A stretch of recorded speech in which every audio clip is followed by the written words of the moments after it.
Ამ ფარულ ჩანაწერებში ნარკოტიკების საკონტროლო შესყიდვა ასახული, რომელიც სამართალდამცველებმა მოსამართლის განჩინების საფუძველზე მოახდინეს. მთელი ქვეყნის მასშტაბით ჩატარებული სპეცოპერაციის შედეგად შინაგან საქმეთა სამინისტროს თანამშრომლებმა 75 ადამიანი საქართველოსა და უცხო ქვეყნის მოქალაქეები დააკავეს.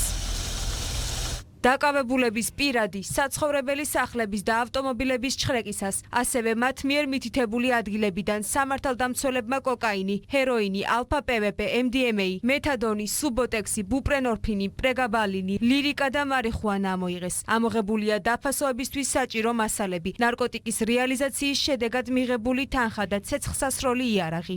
დაკავებულებს ბრალად ედებათ დიდი და განსაკუთრებით დიდი ოდენობით ნარკოტიკული საშუალებებისა და ფსიქოტროპული ნივთიერებების უკანონო შეძენა, შენახვა, რეალიზაცია და რეალიზაციის ხელშეწყობა.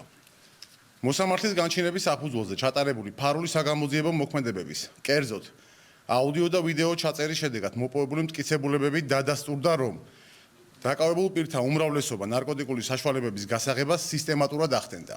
დაკავებულთა შორისაა 24 წლის თურქეთის მოქალაქე, რომელსაც ბრალად კოკაინის რეალიზება ედება. მისი ადვოკატი ამბობს, რომ ბრალდებული მხოლოდ მომხმარებელი იყო, თუმცა საქმის დეტალებზე არ საუბრობს.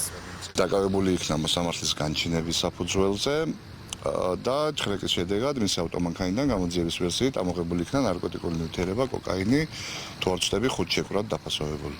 ბრალდებული ამ ეტაპზე დღეს შევხვდით ინარჩუნებს დუმილის უფლებას. სპეცოპერაცია ჩატარდა ლაგოდეხში, სოფელ კაბალშიც. მეზობლები ამბობენ, რომ თანასოფლელის დაკავების ფაქტს შეესწრნენ. მის მიმართ წარდგენილი ბრალი კი არ უკვირთ. ხალხი ამბობს, რომ დაიყვანეს გუშინ დილით გავიგეთ ჩვენ. მიზეზი თქვენ რა იცით რატომ?